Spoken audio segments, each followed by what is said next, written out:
Kevin Stefanski stood at the podium after the Browns game against the Bears, eyes flat, voice calculated. When pressed about Shedeur Sanders' rocky start, he casually mentioned a wristband issue. But then he said the quiet part out loud. He admitted that the plays on Shedeur's wristband during the first 2 drives were wrong. Not mismatched. Not miscommunicated. Just wrong. 2 full offensive drives were tanked from the jump because the rookie quarterback was handed plays that didn't match what was called. On national television. If you're into the real story and all the messy twists they don't show on highlight reels, go ahead and subscribe. And if you're sticking around to see how this Browns QB chaos plays out, you should definitely be subscribed. This wasn't just a coaching error. It was an avalanche waiting to be triggered. Wrong plays in a league as tightly managed as the NFL? Analysts weren't buying the honest mistake narrative.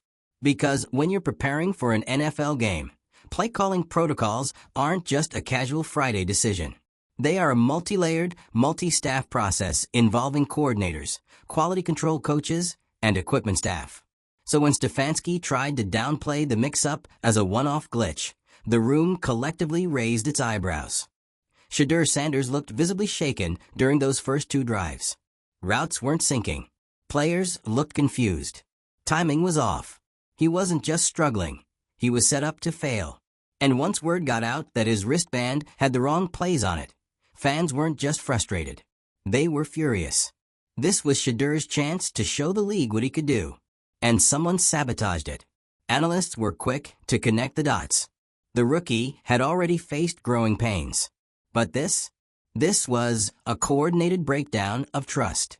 When teammates can't rely on what their quarterback's reading, and the quarterback can't trust what his own wristband says, that's not development. That's sabotage. Shedeur didn't say much when asked about the incident.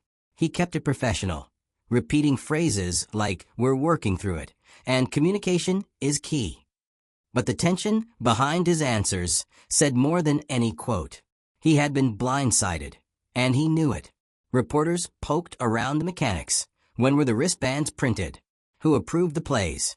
How did no one catch the error before kickoff? The Browns refused to provide specific answers. Stefanski gave a vague shrug. No clear explanation. Just more fog. Which only added fuel to the theory that it wasn't an error at all.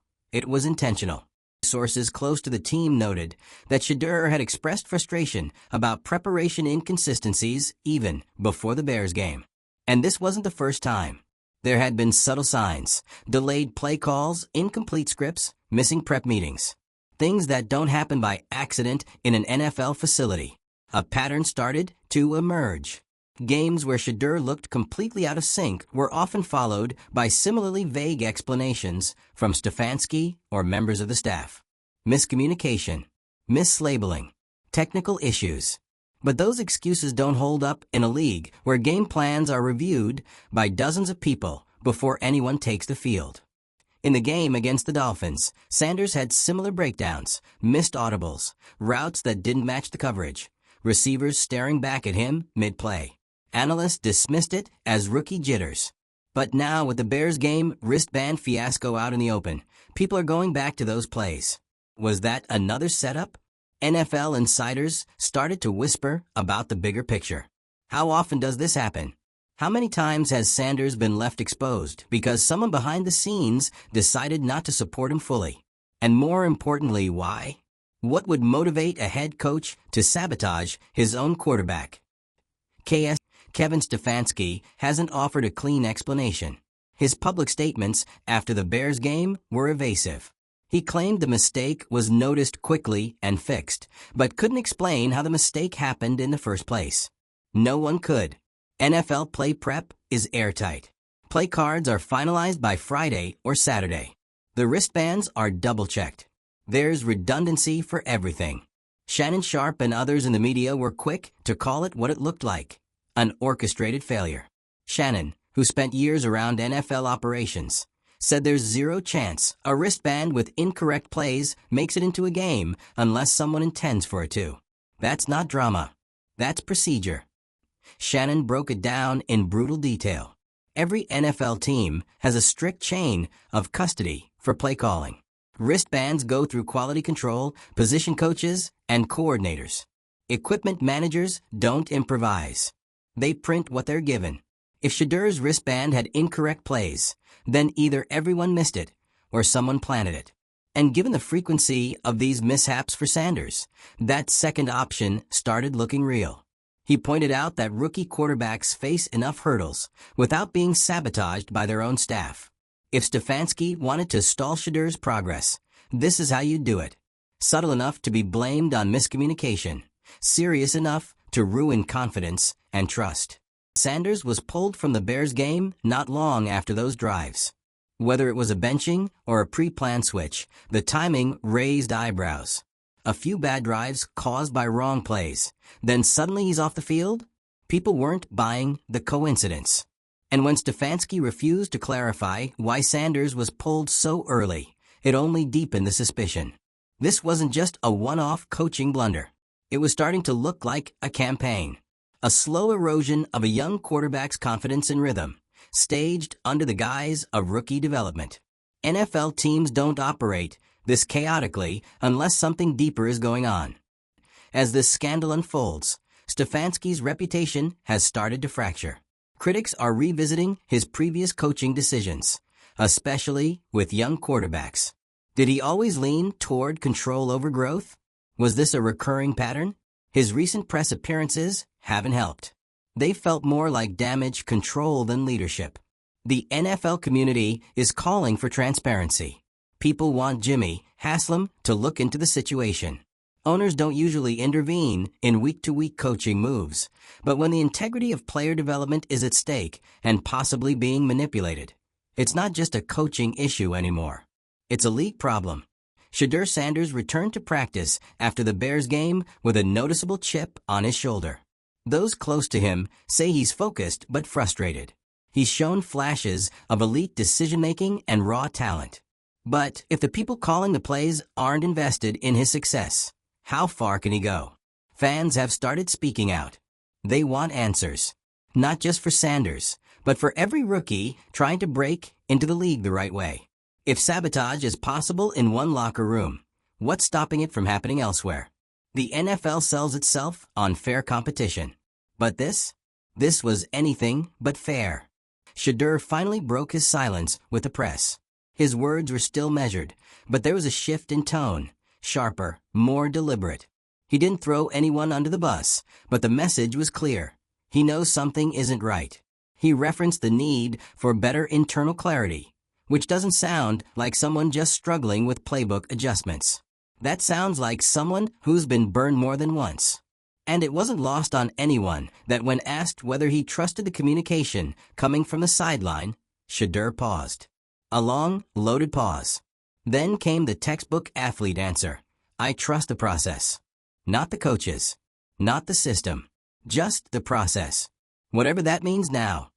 Shannon Sharpe circled back on the situation during a later, and this time he didn't mince words. He called it coaching malpractice. And he laid it out with a level of clarity that hit hard. If a coach can intentionally sabotage a rookie quarterback and still keep his job, Shannon said, what does that say about accountability in this league? He even challenged the league office directly, naming Roger Goodell and saying the NFL needs to treat this like a serious violation, not a PR blip. Because this isn't just one team's dysfunction. It's about the message it sends. That young black quarterbacks can still be systemically undermined without anyone stepping in to protect them.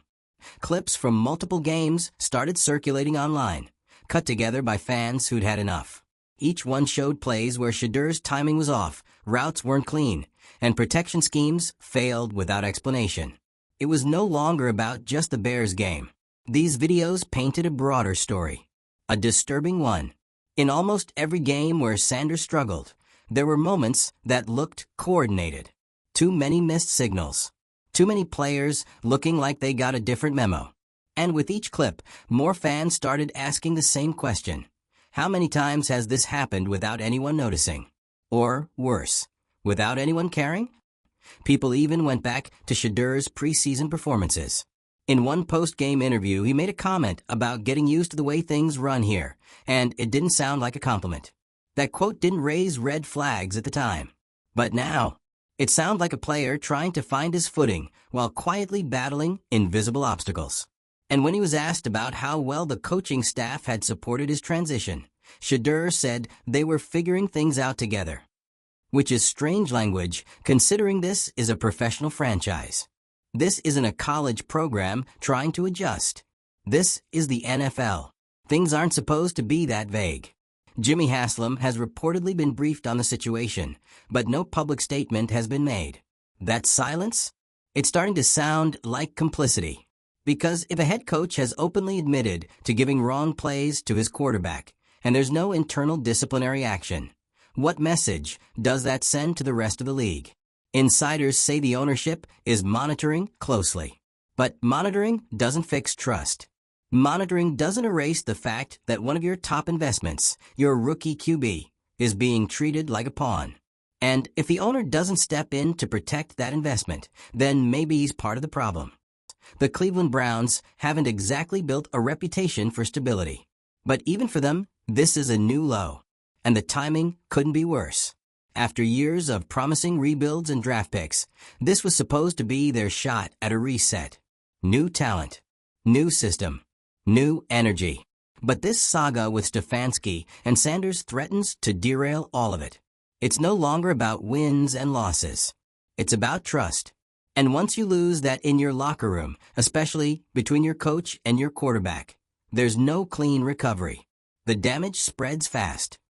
The body language between Stefanski and Shedeur on the sidelines lately has been icy. No smiles. No encouraging slaps on the helmet. Just a tense energy that everyone can feel. And it's even more noticeable when compared to how Stefanski treats other players, laughing, nodding, interacting with far more ease. People have noticed that when Sanders comes off the field, Stefanski rarely engages directly. The communication goes through intermediaries, assistant coaches, quarterback coaches. It's a subtle distance, but one that speaks volumes. And when you're supposed to be building up your rookie, that distance looks a lot like avoidance.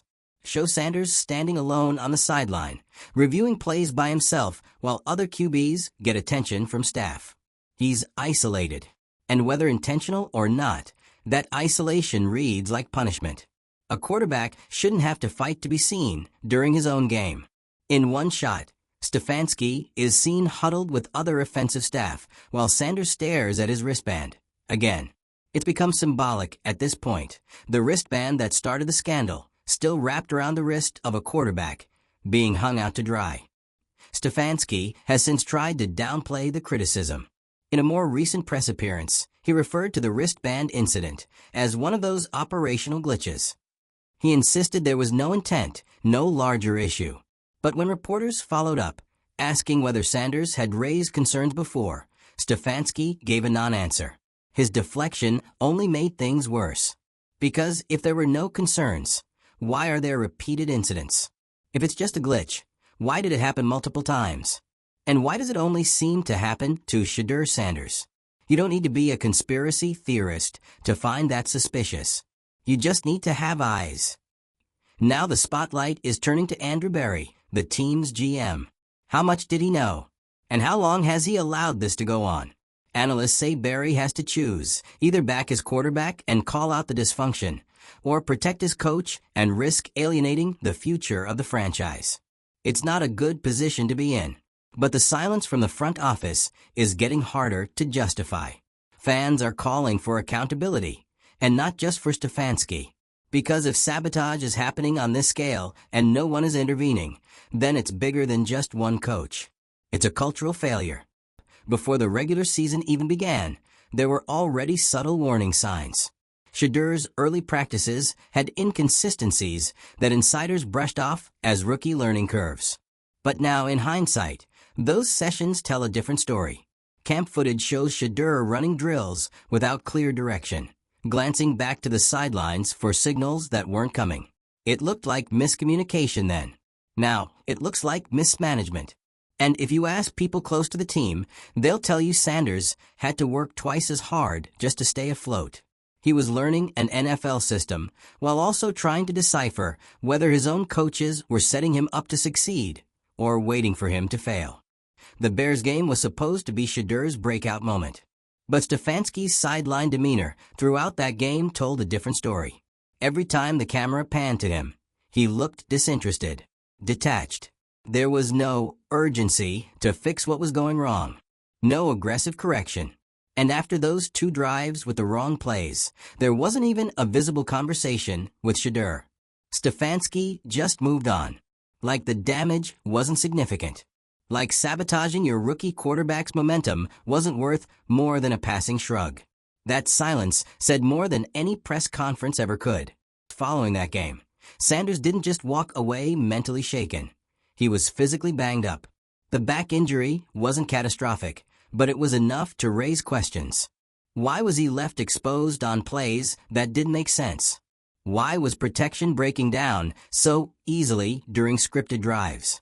The photos of Shedeur being evaluated on the sideline show him grimacing, surrounded by medical staff, but notably absent of coaching presence. Where was the head coach when his rookie QB was hurting? That's not just cold. That's calculated. Especially when Stefanski barely acknowledged the injury weeks later during the Titans matchup. Sanders was back on the field. And guess what? More timing issues. More communication problems. More stalled drives that didn't align with what had been practiced. The pattern wasn't just continuing. It was becoming predictable. Commentators kept pointing it out. This wasn't just a young quarterback struggling. This was a quarterback being misled. When your play calling is off and your route trees don't match what's in the film room, that's not inexperience. That's someone pulling strings behind the scenes. And then it happened again during the Vikings game. First quarter, first drive, same story. Sanders looked lost. Receivers weren't where they should have been. He was visibly frustrated, calling timeouts to reset the offense, waving off plays, and shaking his head at the sideline. At one point, he signaled for clarification and got nothing. No feedback. No adjustment. Just silence from Stefanski and his staff. It was déjà vu, and by now even the fans in the stands could tell something was off. When your quarterback has to freelance his way through a scripted opening drive, something is deeply... This isn't an isolated controversy anymore. It's becoming the through line of the Browns season. Look across their matchups, and the same themes repeat. Instability, inconsistency, and silence from the people who should be fixing things. And when those patterns only show up around one player, it's not a system issue, it's targeted. The Browns are spiraling.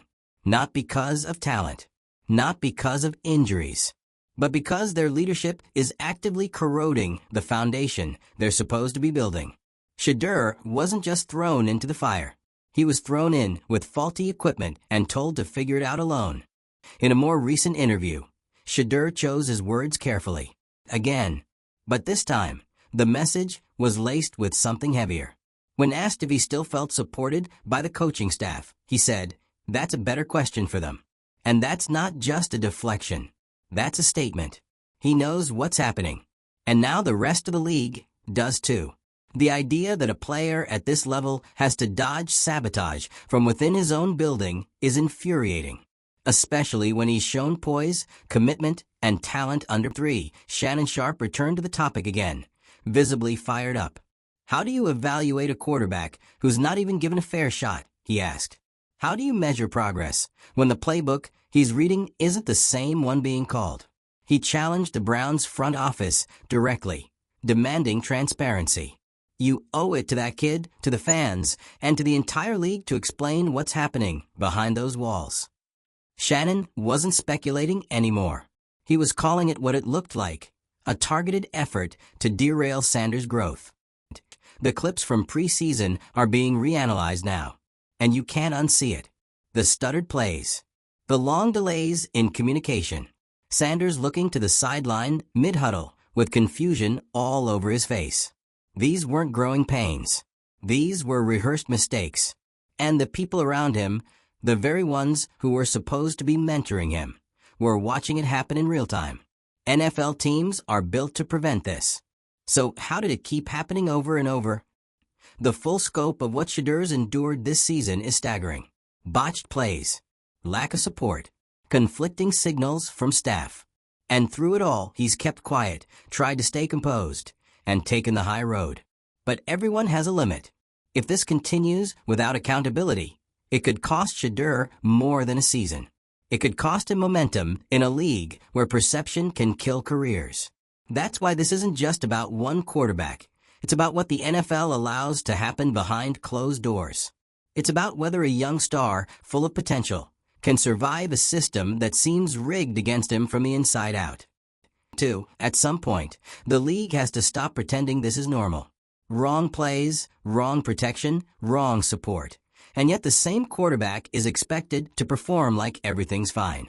Shedeur Sanders didn't come into the NFL to be used as a scapegoat for dysfunction. And fans aren't blind. They see the patterns. They see who's getting protected and who's getting thrown under the bus. If the NFL is serious about integrity, this is the moment to prove it. No more brushed-off statements. No more technical excuses. People want accountability. And Shedeur? He deserves clarity, not chaos. If you're just as done with the silence as we are, go ahead. Share this with someone who needs to hear it. Hit like if you're watching the Browns with a side eye now. And don't forget to subscribe, because this story's just getting started.